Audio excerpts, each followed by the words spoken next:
In the heart of Gaza, Rafah city stands on the brink of disaster. Recent developments have seen a sharp escalation in the area, with Israel signaling its determination to continue with military operations, brushing aside international cautions. This strategic move includes the takeover of the Rafah border crossing, a critical juncture for both goods and people moving in and out of Gaza. The significance of Rafah cannot be overstated. Positioned at Gaza's southern tip, it serves as a lifeline for the embattled population, now under the control of the Israel Defense Forces. This action comes against a backdrop of mounting violence and a complex geopolitical chess game involving key international players. The United States, traditionally an ally of Israel, has issued stark warnings against the intensification of military activities in Rafah, fearing a humanitarian disaster. These cautions, however, have yet to temper the Israeli military strategy. Meanwhile, the global community watches anxiously, with increasing pressure on President Biden to re-evaluate his stance on military aid to Israel. As tanks roll in and airstrikes intensify, the lives of thousands hang in balance. Behind the headlines, the real cost of this conflict is measured in human lives. In Rafah, the echoes of warfare are not just heard, but felt. Each day, the city spirals deeper into a humanitarian crisis that sees no end. The streets, once bustling with life, now narrate a tale of despair and disruption. Families who had little time to react found their lives uprooted as missiles turned their homes into memories. Over 200,000 Palestinians have been forced to flee, their futures as uncertain as the next day. The impact on civilians is catastrophic. With the siege tightening, essential supplies like food and water are dwindling. Imagine the desperation of knowing that your food supply could run out in less than a week, with no certainty of replenishment. Parents are unable to provide for their children, not out of unwillingness, but sheer helplessness. Water, the most basic necessity for life, has become a luxury many cannot afford. Casualties mount as the conflict intensifies. Hundreds have died, and with each life lost, the fabric of the community tears a little more. Hospitals, overwhelmed and under-resourced, struggle to cope with the influx of the wounded. Medical professionals work tirelessly, often at great personal risk, to save lives in conditions that are far from ideal. Aid organizations strive to penetrate this veil of violence to deliver help, but they too face monumental challenges. Roads damaged by bombs, unpredictable security situations, and the sheer scale of need, all these factors form a daunting barrier to relief efforts.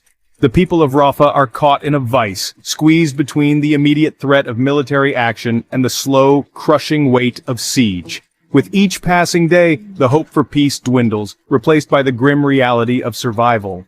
What is it like to live under the shadow of war? Hear it straight from those at ground zero. In the heart of Rafah, where the sounds of drones and artillery have become a grim symphony, the daily lives of its residents are punctuated by fear and uncertainty.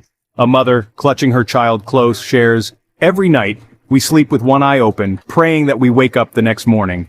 Our homes are no longer safe havens but cages of anxiety."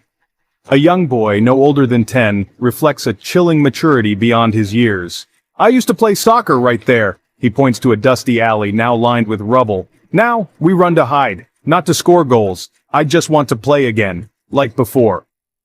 Healthcare workers speak of the immense challenges they face. A doctor, her face weary from endless hours, describes the situation.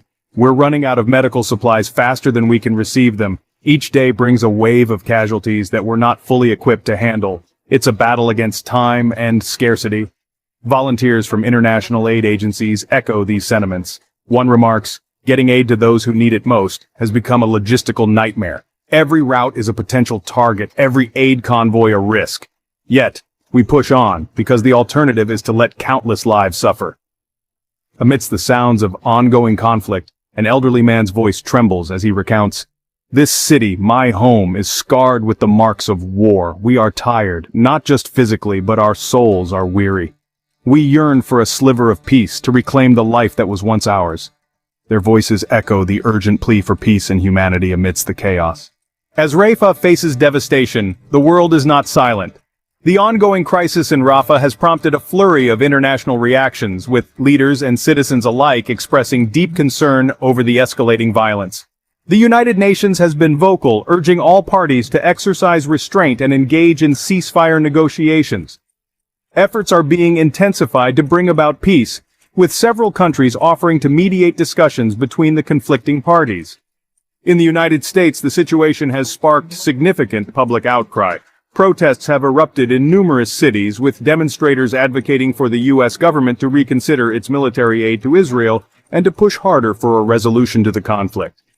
Advocacy groups have been particularly active, organizing rallies and using social media to spread their message, emphasizing the need for humanitarian aid and protection of civilians. World leaders from Europe to the Middle East have issued statements calling for an immediate cessation of hostilities. Some have even hinted at potential sanctions or diplomatic consequences if the violence does not subside. The international community's stance will be crucial in shaping the future of Rafah and its people. As the dust settles, the broader implications of this conflict remain. The ripples caused by military actions extend far beyond the immediate chaos and destruction, touching the very essence of global stability and human rights.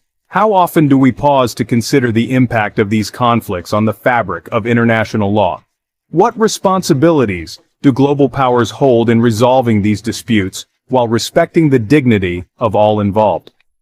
Military conflicts are not just about the strategic moves on a geopolitical chessboard. They are about the people, the lost homes, the disrupted lives, and the lingering fear. Each decision made by nations and their leaders carries weight, affecting real lives and real futures. As we reflect on these issues, it is crucial to remember the human stories behind the headlines. Understanding these aspects is not just an exercise in empathy, it's essential for crafting policies that prioritize human welfare alongside national interests.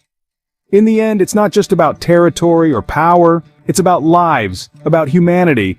What role will we play in safeguarding it?